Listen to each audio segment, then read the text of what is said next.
Welcome to Google Cloud Drawing Board, where we doodle our way through the cloud. Today's topic, what is cloud load balancing? This video is divided into chapters. Watch the full video or skip ahead to any section of your choice. Sam's new application has been a hit. Users are growing across the world, but Sam is worried. How would she scale, optimize, and secure the app while keeping the users happy? That's where cloud load balancing comes in. It is a fully distributed software-defined solution that balances user traffic to multiple backends to avoid congestion and ensure low latency. There are different types of load balancing depending on the type of traffic you're dealing with, global or regional. Let's understand these options with a use case. Say you have user Shen in California. You deploy your backend instances in that region and configure a load balancing virtual IP. When your users grow to another region, all you need to do is to create instances in the additional regions. There's no change in the virtual IP or the DNS service settings. As your app grows global, the same pattern can follow. You see that Maya from India is routed to the instances in India. Now, if the instances in India are overloaded and are auto-scaling to handle the load, that user will seamlessly be redirected to the other instance in the meantime and route back to India when instances have scaled sufficiently to handle that load. We just saw that cloud load balancing uses Anycast virtual IPs, giving you a single global front-end virtual IP address. It also provides cross-regional failover, fast auto-scaling, and scales to millions of queries per second. That is external load balancing at layer 7.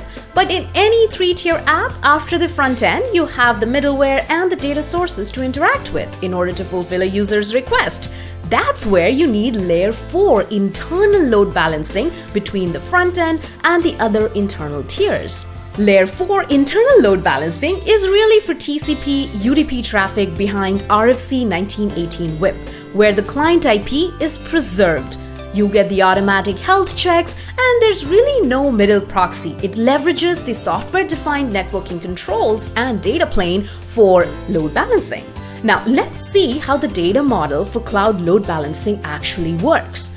For global HTTPS load balancing, you have the global Anycast virtual IPs, IPv4 or IPv6, associated with the forwarding rule, which directs traffic to a target proxy.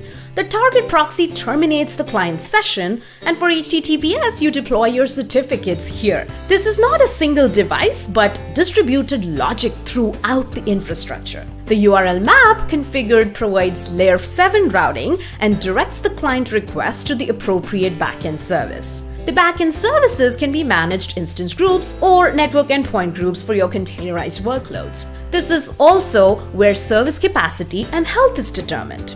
And Cloud CDN is enabled to cache content for improved performance. You can set up firewall rules to control traffic to and from your backend here. Internal load balancing setup works the same way. We still have a forwarding rule, but here it points directly to a backend service. The forwarding rule has the virtual IP address, protocol, and up to 5 ports. Now, security. As a best practice, we encourage you to run SSL everywhere. With HTTPS and SSL proxy load balancing, you can use Google Managed Certs, where Google takes care of the provisioning and managing the SSL certificate lifecycle for you. And Cloud Load Balancing supports multiple SSL certificates as well if you wanted to serve multiple domains using the same load balancing IP address and port. Global load balancing absorbs and dissipates layer 3-4 volumetric attacks across Google's global load balancing infrastructure. Additionally, by using Cloud Armor, you can protect against layer 3 to 7 application level attacks. And by using identity-aware proxy and firewalls, you can authenticate and authorize access to your backends.